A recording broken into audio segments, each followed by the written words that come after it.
ফিলিস্তিনি পতাকা হাতে ফ্রি প্যালেস্টাইন স্লোগান দিয়ে লন্ডনের এলিজাবেথ টাওয়ারে চড়েন এক বিক্ষোভকারী। শনিবার গাজাবাসীর সমর্থনে লন্ডনের ওয়েস্টমিনিস্টারে জড়ো হন বেশ কিছু বিক্ষোভকারী। তখনই 93 মিটার উঁচু বিগ ব্যানে চড়তে শুরু করেন এই ব্যক্তি।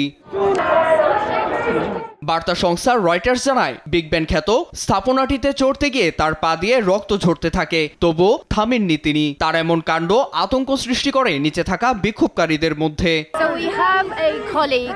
আমাদের একজন পতাকা হাতে বিগ বেনে চড়েছেন। আমি বুঝতে পারছি ফিলিস্তিনিদের দুর্দশা সবার সামনে তুলে ধরতেই এই পদক্ষেপ নিয়েছেন তিনি। তার সাহসিকতার প্রতি সমর্থনও জানান কয়েকজন।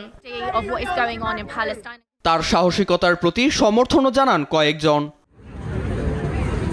খবর পেয়ে কিছুক্ষণের মধ্যেই ছুটে যায় আইনশৃঙ্খলা রক্ষাকারী বাহিনী। দ্রুত উদ্ধার সরঞ্জাম নিয়ে হাজির হয় দমকল বাহিনীও। এছাড়া পরিস্থিতি সামাল দিতে এলাকা নিয়ন্ত্রণে নেন তারা। বন্ধ করেন ওয়েস্টমিনিস্টারে প্রবেশের রাস্তা। দমকল বাহিনীর সহায়তায় এক বিশেষজ্ঞের সঙ্গে 16 ঘন্টা আলোচনা হয় তার। অবশেষে নিচে নেমে এলে তাকে আটক করা হয়। মূলত গাজা উপত্যকায় দখলদার ইসরায়েলি আগ্রাসন ও ত্রাণ আটকে উপত্যকাকে দুর্ভিক্ষের মুখে ঠেলে দেওয়ার প্রতিবাদে বিক্ষোভে নামেন প্রতিবাদকারীরা।